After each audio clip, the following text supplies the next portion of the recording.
खबर शामिल करेंगे जड़ावाला के चक नंबर 366 काफबे का रिहायशी एसडीओ तांदलेवाला के खिलाफ सरापा एहतजाज के दौरान उनका कहना था कि एसडीओ तांदलेवाला ने इनके खिलाफ जानबदारी का मुजाहरा करते हुए झूठी मनगढ़ंत और हकायक के मनफी एफआईआर का इंदराज करवाया है। मजीद तफसीलात जानते हैं हमारे नुमाइंदे मोहम्मद रिजवान आजिज इस वक्त वहां पर मौजूद हैं। आइए उनसे बात करते हैं। अस्सलाम वालेकुम नाज़रीन, मैं हूं मोहम्मद रिजवान आजिज और मैं इस वक्त मौजूद हूं चक नंबर 366 गाफबे में, जहां पर यहां की मकामी जो आबादी है वो एसडीओ तांदलेवाला के खिलाफ सरापा एहतजाज है। इनका ये कहना है कि इनकी ज़मीन में एक प्राइवेट लाइन गुजर रही है, उसका खंभा लगाया था इन्होंने और वो कुदरती तौर पे यहाँ पे गिर गया था। जब ज़मीन को उन्होंने पानी लगाया, गंदम बीजने के बाद उन्होंने पानी लगाया और वो खंभा जो है वो गिर गया। लेकिन एसडीओ जो तांदलेवाला हैं उन्होंने इस प्राइवेट बंदे के साथ, जिसकी यहाँ पे लाइन गुजर रही है, ट्यूबवेल की लाइन गुजर रही है, ज़रई रकबे को सैराब करने के लिए ट्यूबवेल लगाना चाहता है, उसके साथ मिली भगत के साथ उसकी पैसे लेकर एसडीओ तांदलेवाला ने इनके खिलाफ एफआईआर का इंदराज कर दिया है। मज़ीद क्या हालात थे और ये क्यों हुआ, कब उन्होंने ये खंभा यहाँ पर आकर लगाया और कैसे गिरा, ये हम जानना चाहेंगे। यहाँ पर मौजूद जो मकामी लोग हैं उनसे हैं वो आदमी जिनके खिलाफ एफआईआर करवाई है ये एसडीओ तांदलेवाला ने। इनका ये कहना है कि ये एफआईआर सरासर मनगढ़ंत और बेबुनियाद और झूठी है। ये इसके खिलाफ ज्यादती हो रही है और ये मुतालबा करते हैं कानून नाफिज करने वाले इदारों से और चीफ वापडा से कि इनके खिलाफ इंसाफ किया जाए। मजीद जानते हैं इनसे।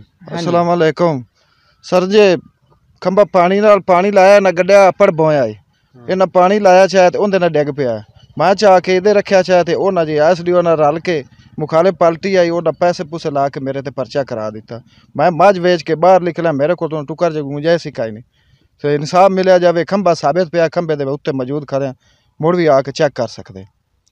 जी नाज़रीन, जो एफआईआर हुई है उसमें मेंशन किया गया है कि एफआईआर ये खंभा टूटने की गई है, लेकिन ये खंभा हमने खुद देखा है और हमारे फुटेज में आप देख पाएंगे कि ये खंभा बिल्कुल जो है बिल्कुल सही सलामत है, मुकम्मल तौर पर साबित खंभा यहाँ पड़ा हुआ है। सिर्फ फ़र्क इतना है कि यहाँ पे खंभा था और इस तरफ गिर गया है और कोई मामला नहीं था। इसके बावजूद जो एसडीओ तांदलेवाला हैं उन्होंने इनके खिलाफ एफआईआर का इंदराज किया है, जो कि सरासर मनगढ़ंत और बेबुनियाद है, झूठी है। मज़ीद जो लोग हैं उनसे जानने की कोशिश करते हैं कि ये असल एक्चुअल वाक़या क्या था।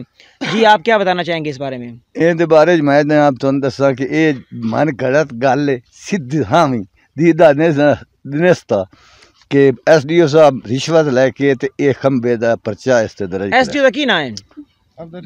अब्दुल रशीद। अब्दुल रशीद उन्हें को मिले को नहीं जाके तुसी उन्होंने? नहीं, उन मिले है, उस आख्या तुसी खर्चा अदा करो इसका तो मैं दोबारा लवेंगा। अच्छा, जेड़ा कि मैं अपने इंस्पेक्टर साहब नाल भी गल की कि जरा खंभा भज्जा होया है नहीं तो पर्चा किवें तुसा दिता, ये ज्यादती की। मैं तोड़ थाने रुड़ाला इस दे नाल गया, उन्हें आख्या जी एसडीओ साहब आख दिता है। मैं कहा पुलिस मौके पर आई, वो भी वेख गई खंभा टुटा होया ने, यहीं ते फोटो भी इन्हें बना के तस्वीर भी इन्हें पेश की, लिहाजा इहदे नाल सरासर ज्यादती। ये जनाब अपील करने हैं कि ये गरीब बंदा है तो खंभा उवें पिया है, तो महकमे वाले जेडे ना वो ये वापडा वाले बहुत ज्यादतियां करते हैं लोगों नाल, पैसे लैके पर्चा करते हैं। ट्यूबवेल का जेड़ा मालिक है मतलब वो कौन है? वो इहदा रिश्तेदार ही बनता लेकिन मुखालिफ है, इमरान उस दिन। अच्छा, मतलब थोड़ा ये आखना है कि जेड़ा एक खंभा है प्राइवेट है, लैंड सारी प्राइवेट, सरकारी लैंड, वापडा दी लैंड नहीं है। नहीं, वापडा पैसे वसूल करके ते लैंड ले आंदी, खंबे भी वो आप दी जाती खरीद के, मतलब बिल तो सारा ले लेंदा वापडा, वो जाती ट्यूबवेल लवाऊ है, सरकारी लैंड है नहीं या इतनी प्राइवेट है।